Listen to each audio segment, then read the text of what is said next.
반갑습니다. 공사부입니다. 오늘 여러분들과 함께 공부할 것은요, 유니버셜 웨이트의 9번, 은둔자라고 표현을 하죠. 네. 자, 그림 어떠세요? 일단은 청회색빛 배경이 조금 차갑고, 그리고 약간 서늘한 느낌, 이런 거를 주네요. 그리고 그 얼음산 위에 홀로 이렇게 있는 은둔자가 외롭고, 그리고 무엇인가를 이렇게 구도하는 듯한 그런 느낌이 이 카드 전반적으로 느껴지게 됩니다. 자, 그래요. 타로 카드는 이렇게 그림을 느끼면서 해석을 하시는 겁니다. 그러니까 이거를 외워가지고 접근을 하시면 사실은 옳은 상담은 안 돼요. 그러니까 예를 들어서 나의 어떤 감성이 이게 녹여지면, 그러니까 그것이 옳든 그르든, 그러니까 너무 과하지만 않으면 돼요. 예를 들어서 나는 뭐 우리 아버지가 목사님이셨는데 너무 구도, 어떤 뭐 정말 진리 뭐 이런 거, 하느님 이런 거에 너무 집착하셨다. 난 그래서 은둔자가 조금 싫다, 이럴 수 있어요. 그게 어떤 그 자신만의 어떤 그 카드를 읽는 어떤 감정선 내지는 어떤 느낌이라면 그거 옳습니다. 그렇게 해석하시는 게 맞아요. 근데 그게 과하면 안 되죠. 과해가지고 와, 은둔자 진짜 무기력하고 한심하고 막 이런 식으로 달려버리면 그거는 확증 편향이 되는 거죠. 그죠? 어떤 단선을 잡고 몰아붙여가는, 그래서 극단으로 가버리게 되는, 그래서 그건 옳지 않고요. 이렇게 저랑 같이 공부를 하시면서 어떤 진리가 있다, 이런 느낌으로 공부를 하지 마시고요. 그냥 카드 한 장 한 장이 어떤 캐릭터가 떠오른다, 또 어떤 느낌이 떠오른다. 근데 공사부가 얘기하는 것보다 나는 요게 조금 더 긍정적으로 보인다, 요게 조금 더 부정적으로 보인다. 괜찮아요. 괜찮습니다. 이제 저한테 얻어가야 될 거는 이제 상징에 대한 테마죠. 나머지 이제 성격이나 연애나 일이나 건강 이런 것들은 조금씩 맛이 달라질 수 있어요. 그게 상담사만의 어떤 특징이 되고요. 저 상담사만의 어떤 스킬이 될 수 있기 때문에 오히려 그런 거는 도움이 되는 겁니다. 아셨죠? 자, 그래요. 은둔자라고 합니다. 9번이요. 수비학적으로 9는 인간이 도달할 수 있는 가장 완벽한 숫자, 최고의 숫자라고도 얘기를 합니다. 그래서 숫자 9는 내적 기다림을 상징한다, 이렇게도 이야기를 합니다. 3과 3이 결합되면 6이 됩니다. 6이 영혼과 물질, 그죠? 이것의 완벽한 결합, 이렇게 얘기했어요. 그래서 우리가 연인 카드를 배울 때 우리는 충분히 그거에 대해서 공부를 해봤습니다. 자, 그럼 거기다가 또 숫자 3이 또 붙어요. 그러면 이거는 어떤 그 정신적인, 그리고 인간의 어떤 노력으로서 가장 완벽한 숫자가 되는구나. 가장 완성된 숫자. 그래서 이거는 9는 기다림의 숫자다, 이렇게 이야기할 수 있습니다. 그래서 수비학적으로 9를 말씀드렸습니다. 자, 좋아요. 오라소마 좀 볼게요. 옐로우와 그레이의 조합입니다. 옐로우, 그레이. 아이를 상징하는 노란빛, 그리고 어떤 노예함, 아니면 어떤 중립을 상징하는 그레이가 같이 이렇게 결합이 되어 있습니다. 그리고 팁 컬러는 그린 컬러가 좋다라고 합니다. 자, 이 지금 오라소마만 보더라도 사실은 이 캐릭터가 만만한 캐릭터는 아니구나. 왜냐면 우리가 이거를 황제 때 배웠어요. 황제도 옐로우와 그레이의 조합이구나. 근데 그때는 제가 금과 은, 그래서 어떤 금속의 조합이다 라고 얘기를 했어요. 근데 요번에는 그냥 세 개 조합이지만 어쨌든 간에 이 조합은 만만한 캐릭터는 아닙니다. 그러니까 이 만만치 않다라는 거는 이 사람들의 어떤 운명이라든지 삶이 고단할 수 있다, 이제 이런 것들을 암시하는 거니까 그렇게 접근해 주신 게 좋으실 것 같으세요. 알았죠? 자, 좋습니다. 테마 좀 볼게요. 테마는 물러남, 묵상, 생각을 내려놓고 휴식을 취해라, 신비주의, 이렇게 됩니다. 그래서 종교 지도자들 많지요. 작가들 이런 성격 많지요. 예, 그럴 수밖에 없잖아요. 자, 좋아요. 등불 좀 볼까요? 등불은요, 지혜, 영적인 빛, 그리고 등대와 같은 역할을 한다라고 얘기합니다. 어쩌면 이것이 철학적으로는 뭐 어떤 자기의 소신, 아니면 실질적으로 어떤 우리 그 현실에서 봤을 때는 어떤 뭐 멘토라든지 스승이라든지 이런 것들도 되는 거죠. 그래서 자기가 스승 역할을 하거나 또는 아니면 스승을 찾아다니는 구도의 행위도 되는 겁니다. 아시겠죠? 네. 세상에 제가 이렇게 상담을 하고 사람들을 많이 만나면서 느끼는 건요. 음식을 좋아하는 사람이 결국에는 음식을 잘 만들더라고요. 이해되세요? 사랑을 주는 걸 좋아하는 사람이 사랑을 받는 것도 결국에는 잘 받아요. 이해되시죠? 그래서 이거는 그냥 내가 쫓아가는 것만 로만 생각하지 마시고요. 내가 그 역할도 할 수 있다라는 것으로 이렇게 중의적으로 해석하는 게 좋을 것 같아요. 알았죠? 자, 지팡이입니다. 지팡이는 일단은요, 지팡이의 상징은 제가 일전에도 말씀드렸지만 지팡이가 역사적으로 가장 먼저 나온 건 어디다? 구약 성경. 누구? 모세. 그죠?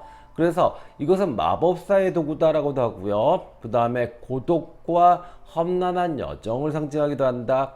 그리고 의지할 것으로 상징이 된다. 이렇게 이해하시면 좋을 것 같아요. 자, 얼음산입니다. 예, 험난한 여정이죠. 주변에 아무도 없는 것, 외로움. 예, 이런 거 되는 겁니다. 이해되셨나요? 네. 자, 산 정상이 표현됩니다. 산 정상은요, 신성한 곳, 그리고 세상과의 단절, 그리고 자신의 어떤 궁극적인 목적지, 이걸 상징하는 겁니다. 그러니까 결국엔 올라왔죠. 네. 그러니까 어느 정도는 자신의 어떤 삶의 어떤 가치, 이런 것들을 실현한 모습으로 볼 수 있겠어요. 이해되시죠? 자, 좋아요. 자, 수염은요, 연륜, 그리고 오랜 시간을 상징합니다. 그럼 이게 무슨 뜻일까요? 무엇인가 이 사람이 추구하는 건요, 빨리 되진 않아요. 황제가 막 칼 들고 나가서 막 싸우고 막 이러면 금방금방 내 땅 되고 이러잖아요. 근데 이분들의 어떤 그 목적이나 목적지는 생각보다 오래 걸리고 시간이 많이 들어갑니다. 이걸 상징하는 것이 이 긴 수염으로 표현됩니다. 자, 긴 외투를 입고 있어요. 그죠? 회색빛의 긴 외투. 이것은 자신을 드러내지 않는 약간 비밀주의, 신비주의를 상징합니다. 네, 이해되셨죠? 자, 그리고 감고 있는 눈. 이것은 무엇이냐? 밖을 보는 것보다는 자기 안을 보는 겁니다. 그래서 자신의 내면을 탐구한다. 아니면 과학기술이나 이런 것보다는 철학이나 뭐 인문학이나 뭐 이런 거에 더 집중을 하는, 이제 이런 걸로 상징이 되겠죠. 자, 전체 컬러는 어떨까요? 일단은 회색빛 옷이 눈에 띄고 아까도 얘기했지만 청회색빛 하늘, 이렇게 됩니다. 자, 회색은요, 청빈과 연륜, 그리고 중립과 소박함을 상징하는 컬러죠. 청빈, 연륜, 중립, 소박. 네, 회색으로 막 이렇게 화려하고 막 멋있고 막 아니면 막 값비싼 옷을 만드는 경우 있죠. 요즘 톰 브라운이. 근데 그거는 오히려 아이러니를 선택해서 아이러니한 상황을 만들어서 그래서 더 인기가 많은 것 같아요. 원래는 신부님, 수녀님, 목사님, 스님의 컬러죠. 그죠? 톰 브라운이 그렇게 만들어낼 수 있었던 것은 아마 이런 아이러니를 만들어 보려고, 예, 그렇게 해서 한번 시도했던 것 같아요. 네. 자, 그렇게 되고요. 그 다음에 회색, 청회색 하늘은 무엇이냐? 이것은 신비함, 고상함을 상징합니다. 그리고 서늘함, 예, 조금 차가운.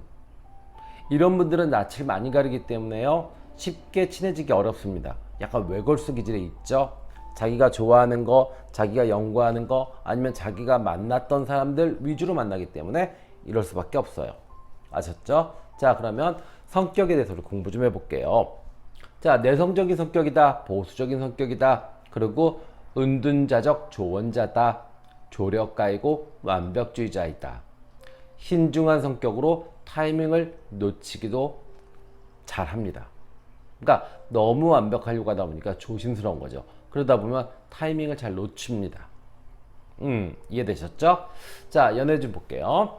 지켜보는 사랑, 정신적인 사랑, 짝사랑. 하지만 한번 돌아서면 매우 차가움, 그 다음에 불륜도 상징할 수 있다. 왜요? 내로남불이라고 그러잖아요. 내가 하면 로맨스, 남이 하면 불륜. 뭐 이렇게 되면 내가 어떤 그 불륜을 실제로 저지르고 있지만 나는 세계의 사랑을 하고 있고 나는 최고의 로맨스를 지금 하고 있다. 이렇게 사람들이 오해하거나 자기 자신에 대해서 인지할 수 있죠. 그래서 이 연애에 있어서 이렇게 불륜을 상징하기도 합니다. 그리고 지켜보는 사랑 이렇게 되니까 나쁜 의미에서는 스토킹 뭐 이것도 됩니다. 스토킹은 범죄죠. 하지만 지켜보는 사랑은 어떤 순수함이나 어떤 로맨스가 느껴지죠. 자, 6번과 20번과 잘 어울립니다. 연애에 있어서는요. 자, 1 좀 볼까요? 1은요 이상주의적 스타일로 철학과 진리를 중시한다. 그리고 융통성이 부족해서 손해, 그리고 경제적 빈곤, 이게 따라올 수밖에 없어요. 그래서 이런 분들은요 교육자, 종교인, 사회복지, 심리, 철학, 사회운동가들이 많습니다. 물론 조금 나쁘신 분들이 이런 것들을 앞에 내세우고 뒤에서 장사를 하시는 분들이 꽤 있습니다. 우리나라에 꽤 있죠. 근데 원래의 의미는 이렇게 어떤 그 순수함, 그리고 이상적인, 그리고 사회의 등불이 되는 그런 역할을 추구하려고 하는 것입니다. 그러니까 일부 뉴스에 나왔던 거랑 이게 그 헷갈리시면 안 돼요. 아, 그런 녀석들 다 사기꾼이었는데 이것도 사기꾼인가? 아니요. 원래의 의미는 이겁니다. 아셨죠? 자, 좋아요. 건강입니다. 노화, 무릎, 관절, 기령, 약화, 우울증, 장염, 몸을 따뜻하게 유지하세요 라고 하고요. 대체의학이 도움을 받습니다. 왜요? 이런 사람들은 실제로 보면은 뭐 세상에 이런 일에서 나오는 아니죠? 요즘 뭐 자연인, 그죠? 뭐 이렇게 뭐 숲속에서 혼자 생활하거나 아니면 암자의 홀로 있는 스님이거나 아니면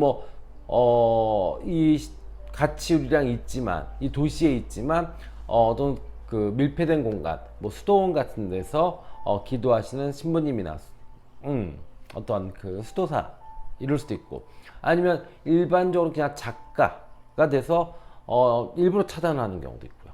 이런 모습이라 그래서 이 기본적으로 대체의학이 잘 맞습니다. 이런 성격들이 이해되셨죠?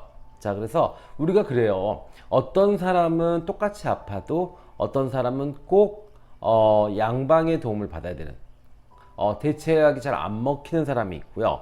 어떤 분들은 또 아픈데 의외로 대체약이 잘 맞아서 건강을 회복하시는 분도 계세요.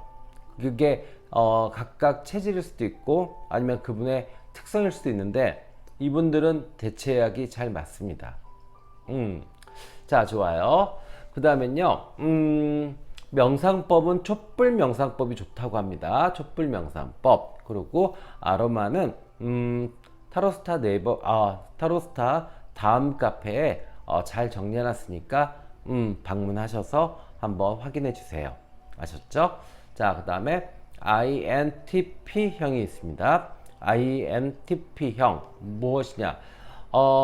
일단은 내면 중심이니까 내향형이겠죠? 맞죠? 그 다음에 오감 중심의 사실 중심일까요? 아니면 전체를 보거나 아니면 본질을 보려고 할까요?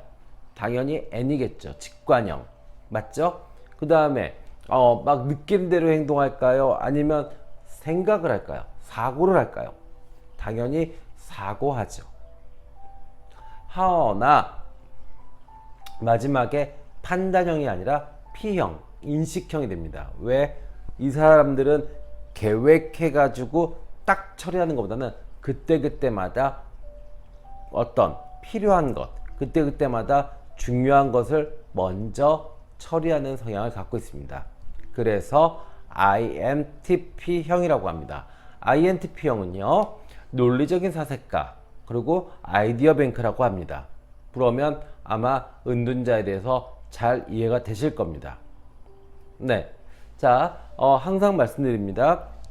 타로 카드의 어떤 그 상징성을 살아서 움직이는, 정말 실제 사람의 모습으로 연상하고 대입시키려고 하시면 꼭 MBTI를 공부를 같이 하시라라고 말씀드려요.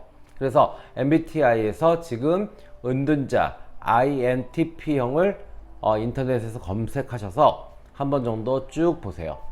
직장생활 어떻게 하는지, 연애는 어떻게 하는지, 이 기본적인 성격 구조가 어떻게 되는지 아셨죠? 네. 자, 지금까지 공사부였습니다. 다음 시간에는요, 10번, 운명의 수레바퀴로 찾아뵙겠습니다. 감사합니다.